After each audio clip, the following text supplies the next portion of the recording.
Out News at 6, a Kentucky family has filed a federal lawsuit against ByHeart Formula after an infant botulism outbreak. Plus, we hear from officials with one Eastern Kentucky school district about how they plan to use non-traditional instruction days when bad weather hits. And in the world of weather, it's quiet now, and we're going to keep the warming trend going. Details coming up. Dedicated to Eastern and Southern Kentucky, this is WYMT Mountain News at 6.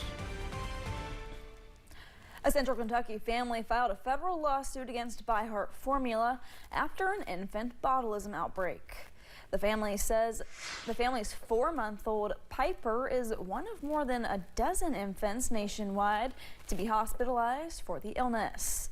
The Food and Drug Administration is investigating as 84 infants have received treatment for infant botulism from August 1st through Monday. 40% of them had exposure to ByHeart Whole Nutrition infant formula. ByHeart has now recalled all of their infant formulas. So far, the FDA says Piper's case is the only one reported here in the Commonwealth. However, the symptoms can take some time to appear, so experts fear more cases could pop up. Dr. Randall D'Souza says parents should stop feeding their children ByHeart infant formula. If your child has not shown signs, you should continue to watch for them for the next several weeks. Experts say there are several symptoms to watch out for, such as weak suck, swallow or cry, eye weakness, loss of facial expression, loss of limb and hand control. Doctors say if your child starts to show any of these signs, you should seek immediate medical attention. One road in West Virginia was closed in both directions after a deadly crash, but has since reopened. The crash happened earlier today on State Route 65. It involved a motorcycle in the Lenoir area, according to the West Virginia Division of Highways. No other details have been provided so far. In Wayne County, Kentucky, a woman was arrested after police say she abused 2 of her children. Yesterday, police were called to the Wayne County Hospital emergency room to speak to personnel about the incident. Police say a doctor told them there may have been potential membrane tissue damage inside their ears. However, CT scans showed the children did not have any head injuries. Kaylee Judd was charged with 2 counts of criminal abuse. A Floyd County man is facing charges after police say he led them on a high-speed chase. It happened yesterday when KSP was roaming around Route 850. They say they noticed a red SUV driving on the wrong side of the road into a curve. At one point, they say Jeffrey Lumpkins failed to yield when they tried to get him to stop, and he even nearly hit another vehicle. He's charged with wanton endangerment and fleeing police on multiple counts. In Knox County, 2 people are in jail for their roles in a burglary. Police were called to the Oak Place apartment complex last Friday about a security camera being removed. When police arrived at the complex, a woman told them she had not let Joseph Elliott or Wiley Medlin inside. The 2 men told them they were invited over. The property owners later showed police where Elliott and Medlin used tools to force their way inside. In West Virginia, a man accused of shooting and killing a state trooper had his pretrial conference continued. Timothy Kennedy was indicted on charges of murder and robbery, among others, in the case last year. The ambush-style attack happened in June 2023. Sergeant Corey Maynard was responding to a shots fired situation in Mingo County at the time he was attacked. A pretrial conference for Kennedy was scheduled for November 25th.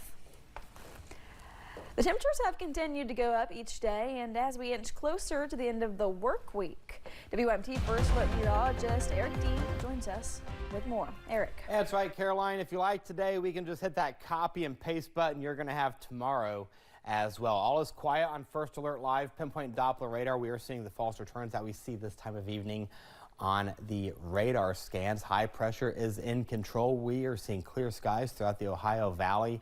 And again, tomorrow, same story. Temperatures in the 50s and 60s. Right now, look at this. We have clear skies, 50s from top to bottom, left to right. We're seeing mid-50s from Hazard to Stanton towards Moorhead, low 50s near Monticello. Grundy just now dropped down to 49 degrees. On the WYMT First Alert weather app, you will get your hour-by-hour forecast where we have clear skies across the board. By 9 o'clock, we'll go down into the low 50s, upper 40s by the time you join us tonight for Mountain News at 11. Now, rain chances are in the forecast and cooler temperatures.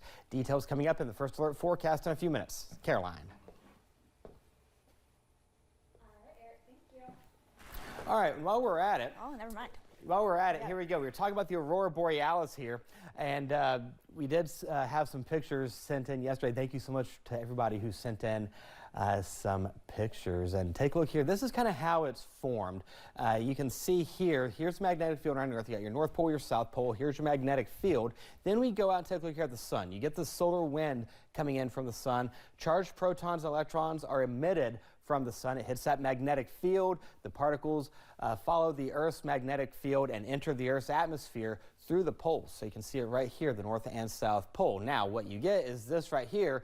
The electrons, they collide with various molecules in the atmosphere. You get hydrogen and you get oxygen. When they start colliding, this is what happens. You get the collisions causing by varying colors based on the height and types of molecule hits. So you'll get the red and blues, which are the common ones that you'll see. Then you get the greens and pinks the farther south you go. So again, thank you so much. If we can take some look at some of the pictures again, beautiful pictures. Thank you so much to everybody who has sent those pictures in on the WYMT First Alert weather app. We'll have the complete First Alert forecast coming up in a few minutes. Caroline. All right. Thank you, Eric. That time of year when school is canceled for inclement weather is approaching, and some students have even gotten a taste of a snow day earlier this week. WMT's McKinley Calandrino spoke to officials with Perry County Schools on their yearly plan to use non-traditional instruction, or NTI, snow days. Campuses throughout Kentucky have already experienced their first snow day of the season, closing schools sooner than some anticipated. It's been a long time since we had to call school off before Thanksgiving break. It's not outside of the realm of possibility. It has happened before, but it is very unusual. Last year, the Perry County School District used 10 non-traditional instruction days and 18 traditional snow days. While that number may seem high, officials say there is a lot to consider when canceling school. We have a lot of moving parts during the day. It's not just we bring the kids to school and we send the kids home at 3 o'clock. There's also midday runs, half-day preschool, a lot of factors that come into that. Vocational school kids that are transitioning from one building to the other. Officials with Perry County Schools say on average, classes are canceled due to inclement weather approximately 20 days out of the year. However, the district is only allotted 10 NTI days annually, meaning additional closures may need to be made up later in the year. So we factor all of that in, but we have to maintain the priority of getting students to school and from school safely. Chief Meteorologist Chris Bailey says this year could be very similar, with plenty of snow days ahead. Quote, last winter, many areas picked up nearly 30 inches of snow for the season. I think we can push that number again this winter. We do not like calling school off ever because we know it's, a great impact to students. Many of our students come to school and we know they are safe, they are fed, and they are learning. We can't do anything about it. We just have to do the best we can with what we think is going to happen. Preparing for more snow days as winter approaches. In Perry County, McKinley Calandrino, WYMT Mountain News.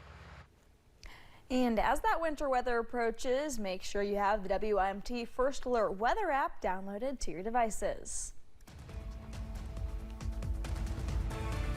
All right, take a look here at the headlines for tonight. Couple of more days with plenty of sunshine. Rain chances are in the forecast.